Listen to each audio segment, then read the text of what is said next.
together. The end of the halves have been, big for you guys in terms of creating a spark in your locker room. And Jason was providing the spark against Providence, and against Xavier, it was Mason's hustle and shot making. How valuable were those guys this weekend for this week? They did a great job. I felt like Mason was close to being back to his old form after tweaking his shoulder. I felt it the practice before Providence, and then it carried over from that. It just looked like his stroke was back to where it was before.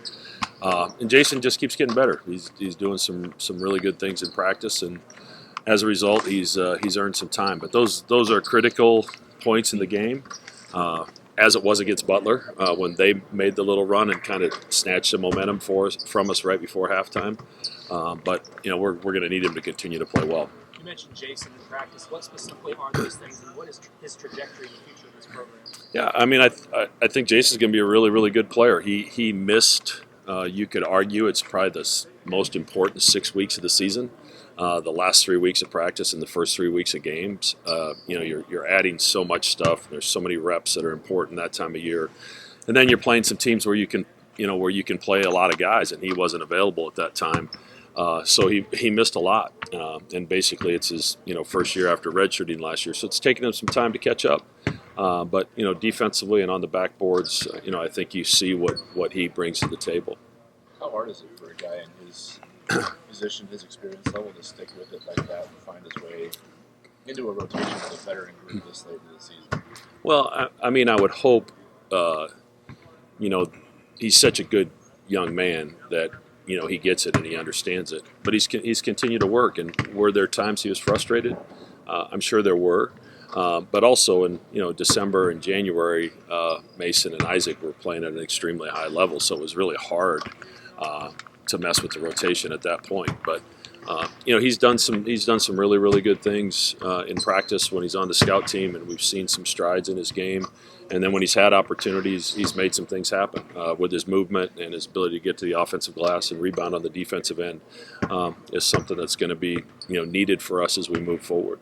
What kind of a jolt does Mason give you when you guys are struggling from beyond the arc? He can come, just hit 3 threes, and provide some momentum in a game like that. Yeah, there's so much attention paid to those other guys. Obviously Trey and Baylor, have earned the respect of all the defenders. Steven, with the way he's played recently, and his history of shooting the basketball, they're not going to leave him open. And then you got to account for Kalk at the rim. So at some point, somebody's got to be open. And Mason moves so well off the ball that he's able to get some shots for himself just because of his movement. He got a great opportunity in transition at Xavier just because he sprinted the floor.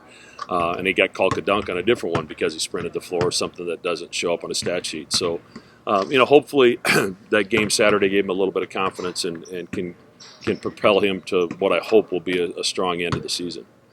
Now, how much did you see that shoulder bug him? And was it good to see him hit 3 of them?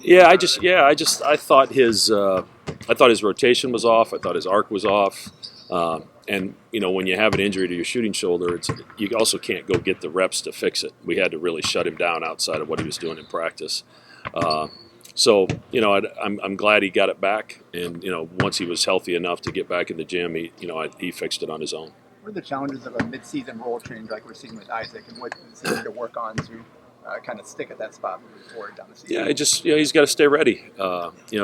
It's a lot of matchup-based things with Mason, with Isaac, with Jason, with our decision to go to Bello and play a smaller lineup. It's kind of dictated by what the other team is doing and what we think is the best defensive matchup for us. So those guys all know that they have to stay ready, and if their number's called, we expect them to be ready to go. Has this year been more of a challenge to coach? Just the way some of the things have gone. You've got some guys on the bench who haven't played in the past, and I'm trying to get Ashworth in there and getting used to the Big East. Has this been maybe more of a challenge than you thought in any way? No, I would say exactly the opposite. This has been an absolutely joyful team to coach. Now we've lost some games, but look around the country. Right. Like it's. we had some pieces that left us in the transfer portal. We've added a couple pieces. Got some guys playing different positions, and college basketball is really good. Teams get fixed really fast. Butler's got a whole different team from last year. So, this team has been an absolute blast to coach. When it's over, it's really going to hurt because there's so much fun to be around, and they enjoy being around each other. We don't have the luxury. Luxury is maybe not the right word. Fans hang on to a loss. We can't. We have to turn the page, and we have to flip the script, and we have to get ready for the next one. So we don't bask in the glory of a win very long, and we don't sit around and pout very long when we lose a game. Butler, where we felt we played well enough and then some offensively to win the game. You got to get over it. You got to get ready for the next one. And the good news with this group is it's whether you win or lose, it's fun to go to practice the next day with this group. How did you lose a game against Butler and Providence where you felt like you played well enough to win, and then you have to go to Xavier, a team that's fighting for this determinant life every single day. How did you flip the script that quickly after those two gut check losses and perform the way you did? My guess is my approach to practice on Thursday after the Providence game wasn't any different than my approach yesterday. So we've got a job to do, and if I expect them to come with an even keel attitude and ready to get better, then we as a coaching staff have to do that. So we're not jumping off the cliff when we lose a game. It's college athletics. It's very competitive. The other team wants to win too, and we're in a league that's really, really good, and it's proven itself just beyond our games. So you have to get over it. You have to get over a win. You have to get over a loss, and you got to get ready for the next one. Two more. Georgetown's been pretty good on the road. They've been making competitive against a lot of the top teams. I guess except for Marquette. What kind of challenge is that facing them when they're on the road? Yeah, I think they had some illness going through their team at Marquette, which attributed to that poor performance. But we talked to the team yesterday about they led Xavier for the entire game and lost at the very end, and we know how good Xavier is. The Seton Hall game was, I think, a 3-point game with 4 minutes to go. It could have been anybody's game.